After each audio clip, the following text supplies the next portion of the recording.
if? Let me assert my firm belief What if? that the only thing we have to fear is We looked at things fear itself. differently. I have a feeling we're not in Kansas anymore. Differently. Differently? Differently.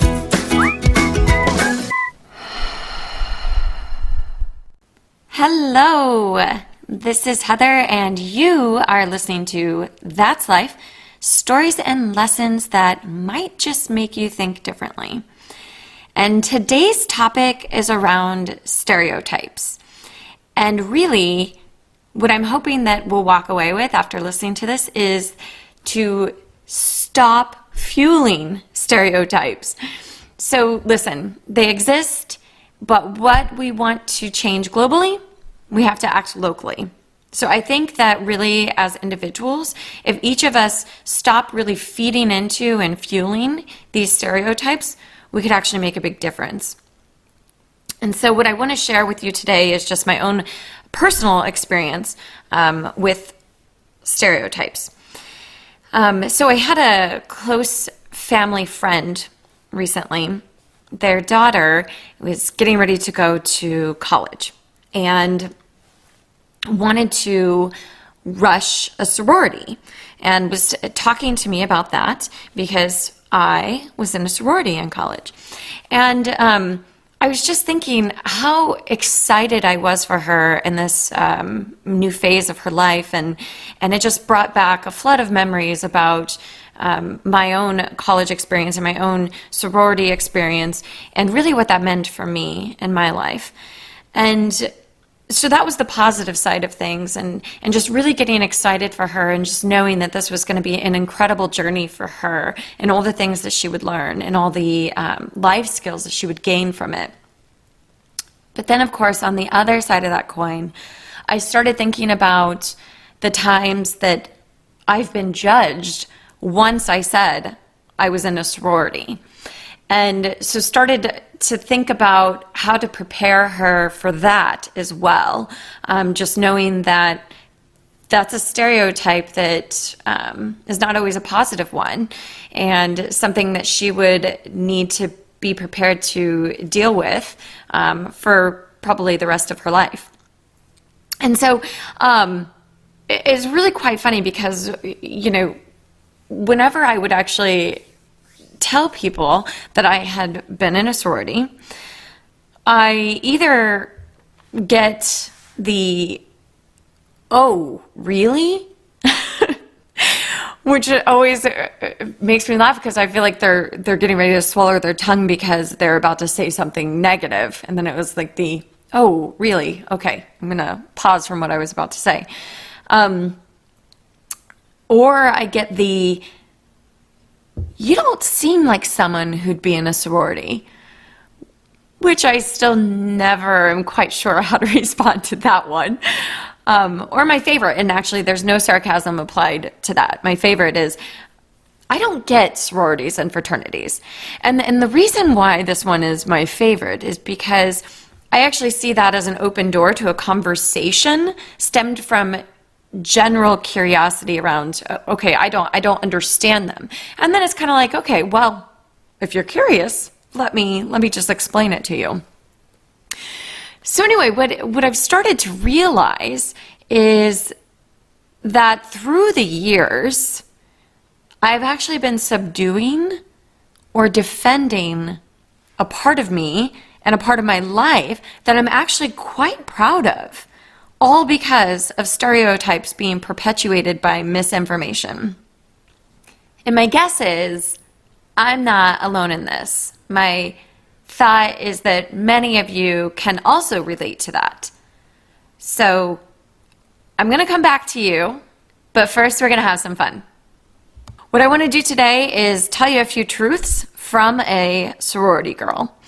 So truth number one, yes, I partied a lot in college, no question about that.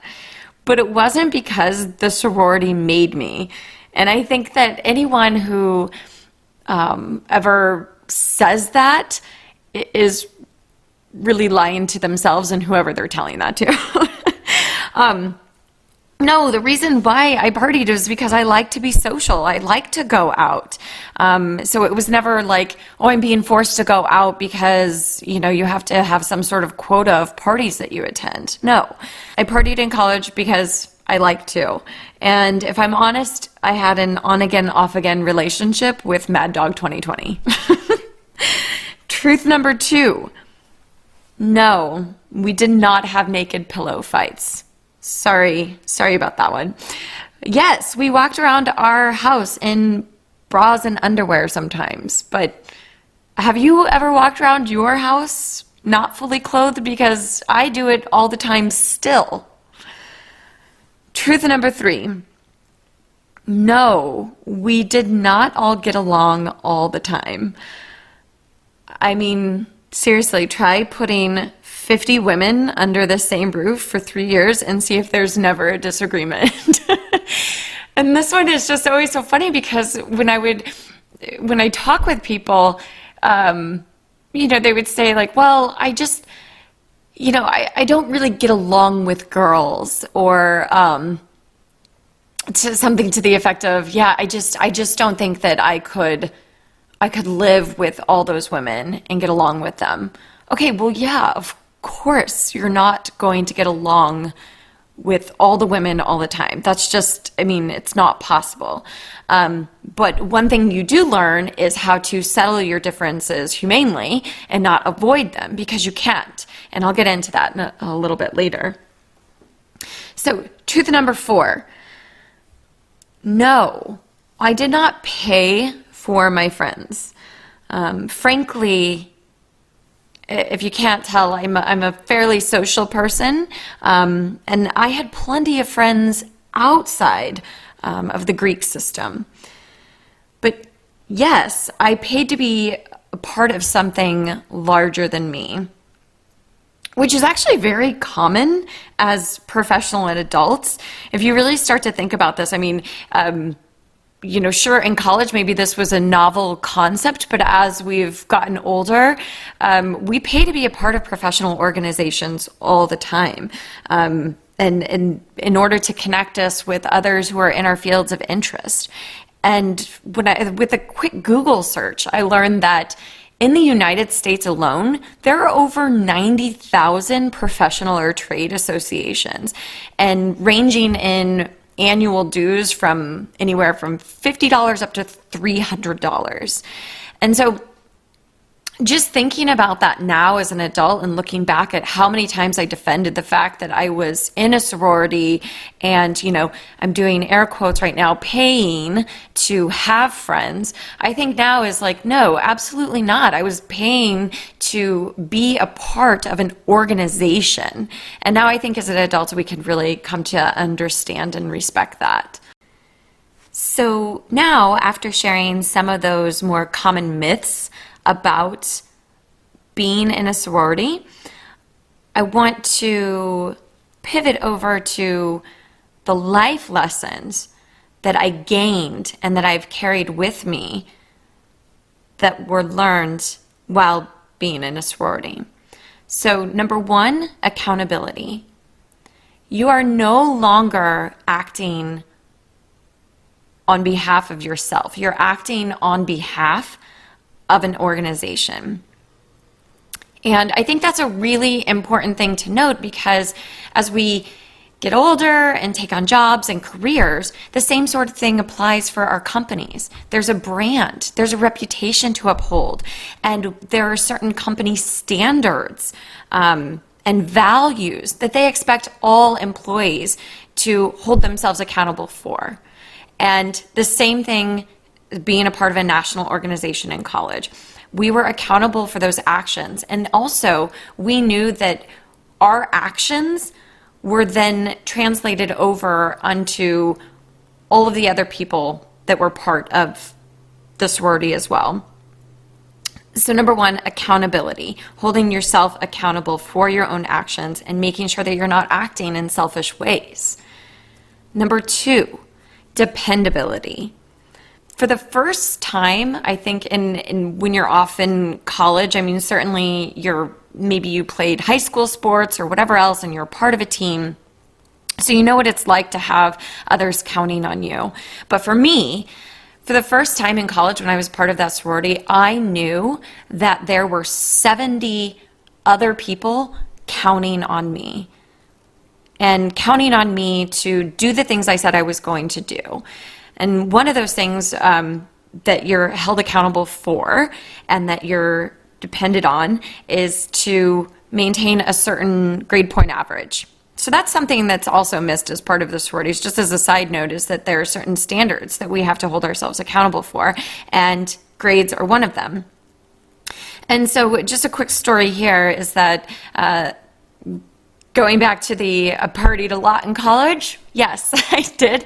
And one semester in particular that has always stood out to me is that a semester that I pretty much went out every single night. But I knew that regardless of those choices that I was making socially, I still needed to maintain grades because the other women were counting on me for that.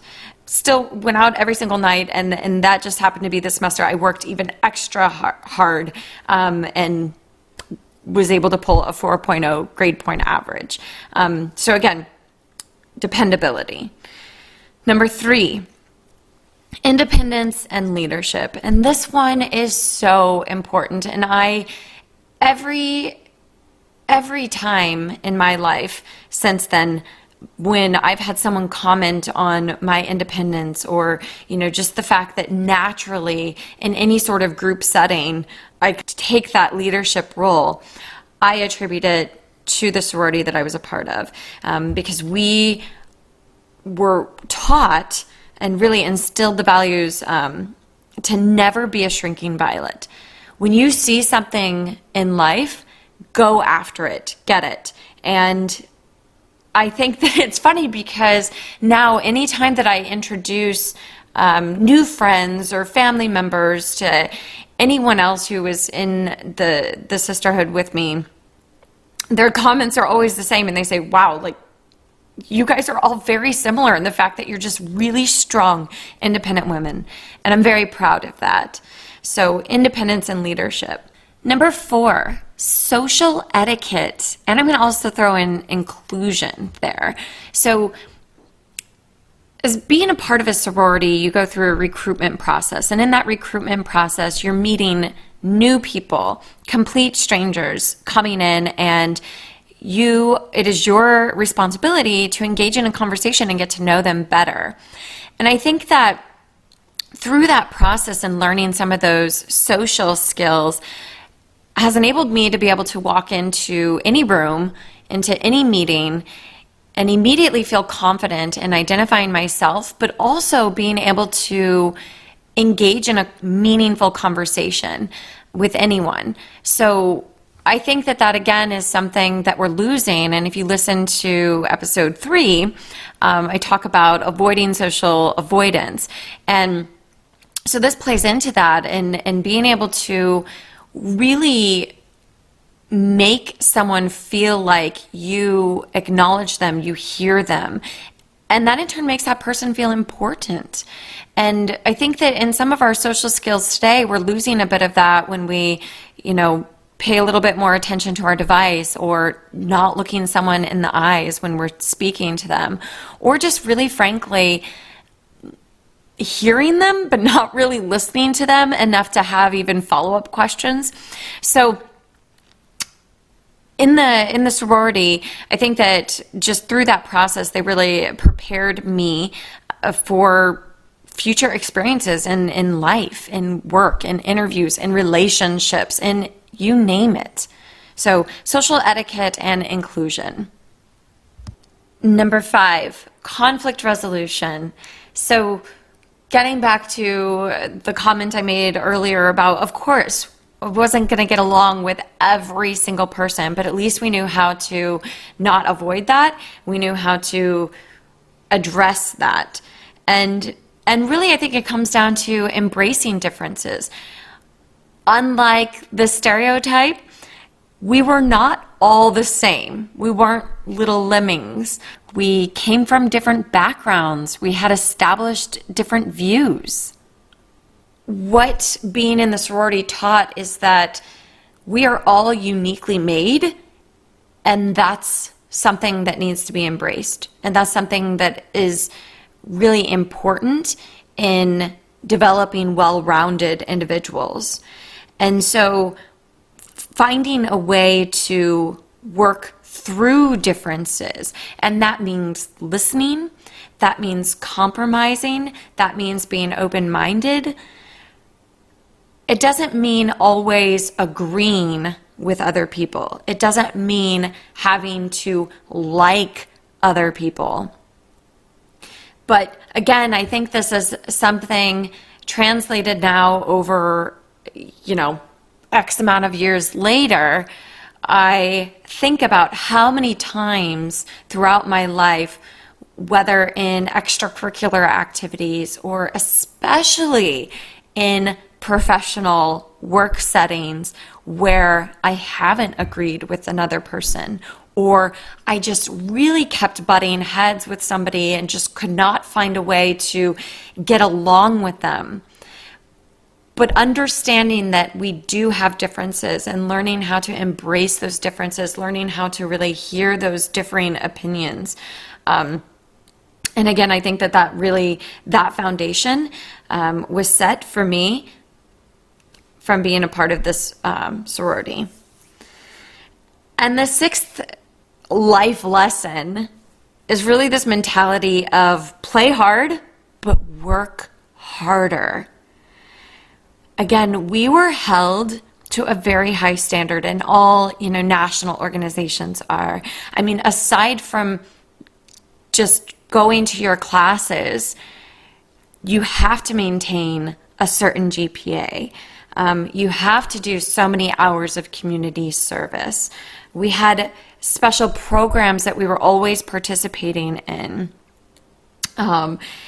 And so I think that as a result, that mentality early on, I have continued to hold myself to that higher standard as well. And so in life, it's always not just doing the bare minimum, but looking for ways to always be involved in the community, volunteer time, to really make an impact, help others, and just always looking for that way to go above and beyond. So, yes, I love and thoroughly enjoy the comedy of films like Animal House and Legally Blonde and House Bunny. So I'm certainly not suggesting that we eliminate things for entertainment value. But what I am suggesting is that we stop formulating negative opinions of individual people based on stereotypes. So just as a small exercise right now, I want you to think about something that's true of you. Now that I've shared my sorority story and experiences, I want you to think about something that's true of you that maybe you hide or feel the need to defend because of the negative connotation associated. Maybe you're a strong, opinionated woman who blames speaking up in a meeting on a poor night's rest. You just pass it off like, oh, sorry, I just didn't sleep very well last night. But really deep down, you're like, no, I just really have a strong opinion about this. Or perhaps you're a man who never cries openly because you don't want to be, or you don't want to, fall into that stereotype of being a wimp or a sissy. Or maybe you're someone who's paving your own way and working really hard, busting your butt, but hiding, telling people where you grew up because of the perception that you were given handouts on a silver platter.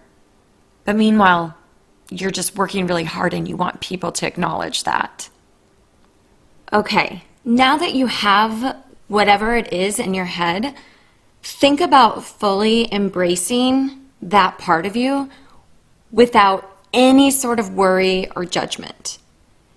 And that's the shift. That's the new perspective. How will you carry that into conversations that you're having with yourself and with others today, tomorrow, and the next ... into forever? So I would love to hear your personal stories. I shared one of mine, and I would love to hear your stories. What's that one thing or many things that you've been hiding about yourself or defending that you'd be open to sharing? Or better yet, maybe there's a stereotype that you've been fueling that you want to talk about and make a commitment to say, I'm not going to do this anymore. I'm going to look at it differently. And it's my hope that by being vulnerable and open with sharing our stories, that we will be that major shift that we see happen. Because that's life, my friends. So what are you going to do differently?